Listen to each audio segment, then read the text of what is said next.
¿Sabías que Lehman Ross solo tuvo un capítulo sucesor pero salió increíblemente mal, tan mal que el imperio tuvo que prohibir capítulos sucesores futuros del primarca porque su semilla genética era inestable? Solo los de Frendry pueden controlar la semilla de su primarca por la gran transformación del hombre lobo. Error Sama, así no se llama su nombre técnico, la maldición del Wulfen. Error Sama, no te equivoques porque para mí Warhammer 40.000 es algo serio y no me gusta que la gente mal informe a los nuevos fans. Bueno, no tiene ese nombre, tiene un nombre más complicado y además no te metas, viejo chismoso, este relato lo contaré yo. Bueno, todo comienza.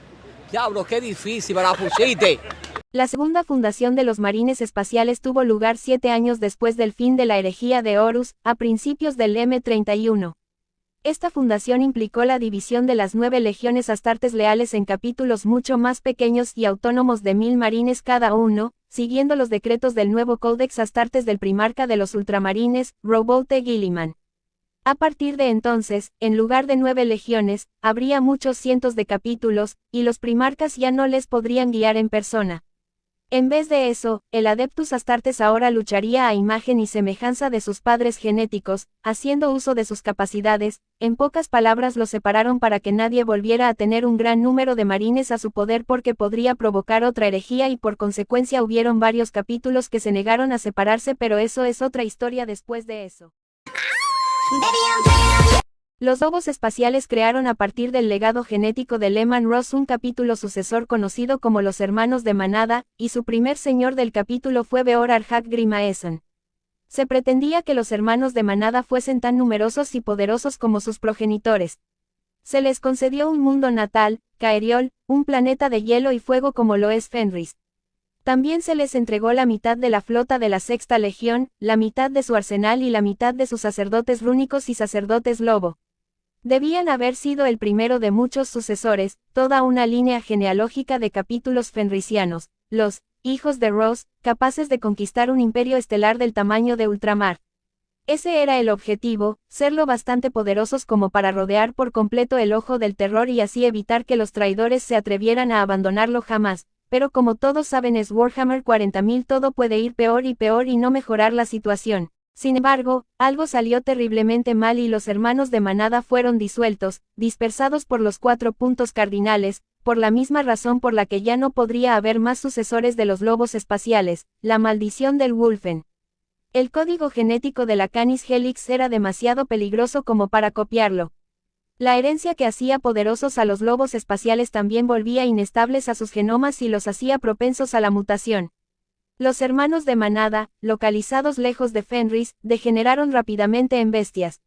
Así habría de suceder con cualquier intento de preparar nuevas reservas de semilla genética a partir del legado de Lehman Ross. Los lobos espaciales archivaron sus planes de crear otros capítulos sucesores tras el desastroso fracaso de su anterior intento, pero hubo una persona que se negó a ser eliminado de los registros, un sacerdote. Aunque tengan en cuenta algo muy importante, la maldición del Wulfen es prácticamente convertirte en un hombre lobo, pero tengan en cuenta que los hombres lobo de por sí son fuertes, rápidos, ágiles y resistentes. Imagínate eso en un marín espacial. Es prácticamente una bestia incontrolable, mata aliados como enemigos por igual, se vuelven el doble de fuertes, el doble de ágiles y el doble de resistentes, que pueden aguantar disparos de bolter de un calibre bastante pesado, pero bueno. Pero en el M32, un sacerdote lobo llamado Trar Raldir, Espadasierpe, creyó estar cerca de un gran avance, aproximándose más que ningún otro a la comprensión de la naturaleza genética de la Canis Helix salvo el propio emperador, y estuvo a punto de averiguar cómo reproducir la semilla de los lobos espaciales sin ninguno de sus fallos inherentes. El sueño de los lobos espaciales de emular a los ultramarines, los puños imperiales y los otros capítulos de la primera fundación creando una legión de sucesores pareció estar al alcance de la mano. Pero sin que los lobos espaciales lo supieran, sus ambiciones eran sabidas por su antiguo enemigo, el primarca Daemon Magnus, el rojo de la legión traidora de los 1000 hijos. Que otra vez tu tuerto, les voy a ser honesto, el primarca que no me agrada de todo Warhammer 40.000 es el tuerto rojo, él provocó todo por su culpa, la herejía llegó hasta ese punto, todo por Cerebrito.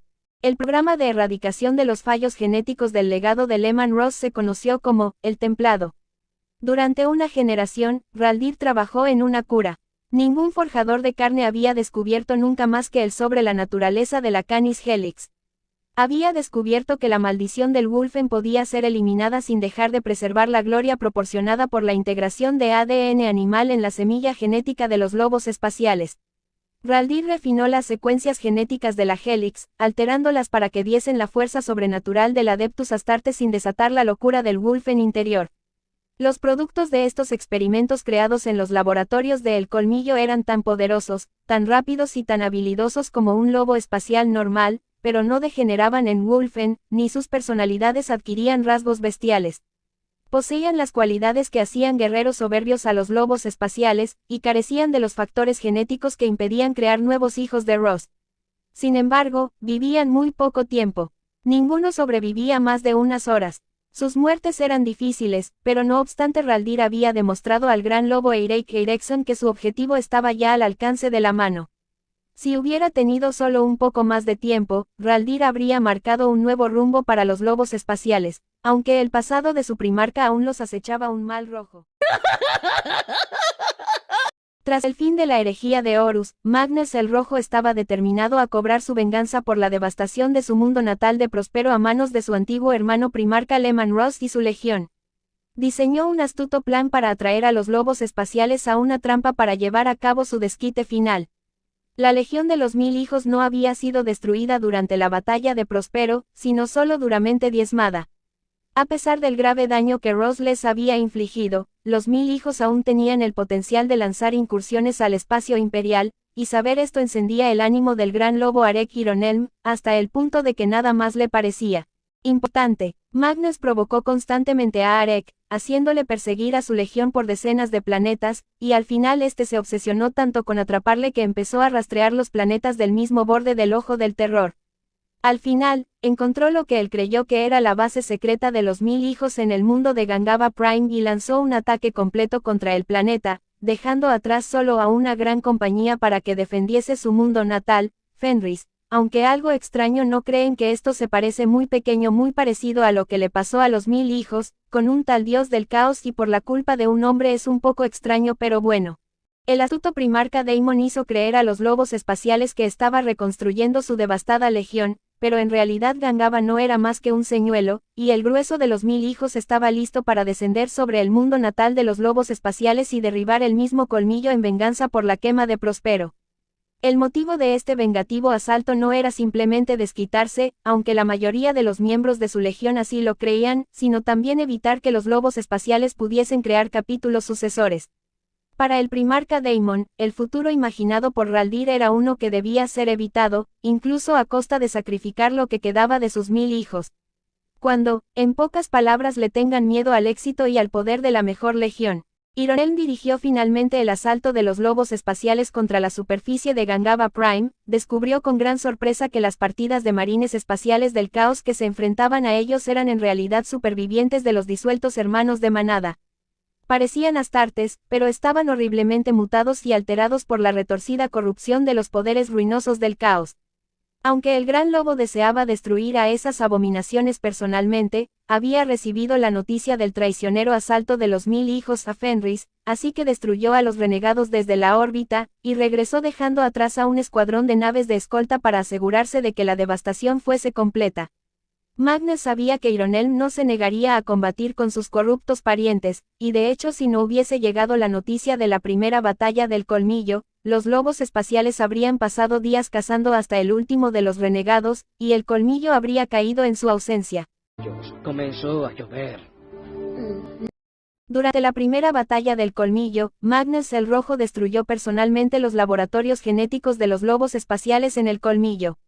Rompió los tubos de crianza y desgarró a los hijos de Ross experimentales. Todos los depósitos de Canis Helix alterada fueron destruidos, rotos en miles de brillantes pedazos de cristal, y los cogitadores fueron consumidos por las llamas. Equipos irreemplazables, algunos de ellos procedentes de los días de la unificación de Terra, fueron devastados por completo, y sus inestimables mecanismos internos ya no eran más que chatarra inservible. Durante la destrucción de las forjas de carne de El Colmillo, Magnus se enfrentó al sacerdote lobo Raldir. Aunque el lobo espacial luchó con valor, no estaba a la altura del primarca Daemon, y murió. Con su muerte, el templado no podría ser completado. No quedaba nadie vivo en el capítulo que entendiese la obra de Raldir, y el equipo necesario para la alteración genética había quedado destrozado por completo. A partir de entonces, los lobos espaciales permanecerían solos, los únicos herederos del legado de Leman Russ. Para mí esta historia fue trágica por el mismo detalle de que los pobres lobos espaciales no tendrán ninguna legión sucesora. Eso significa que si entran a una batalla donde no puedan ganar y toda la legión sea aniquilada, todo el legado de Leman Russ desaparecerá. Aunque gracias a todos por llegar hasta el final del video y verlo completo, denle like, suscríbanse y deja su comentario para que esta gran legión sea la más grande de todo el mundo. Se despide Error Sama, hasta lueguito.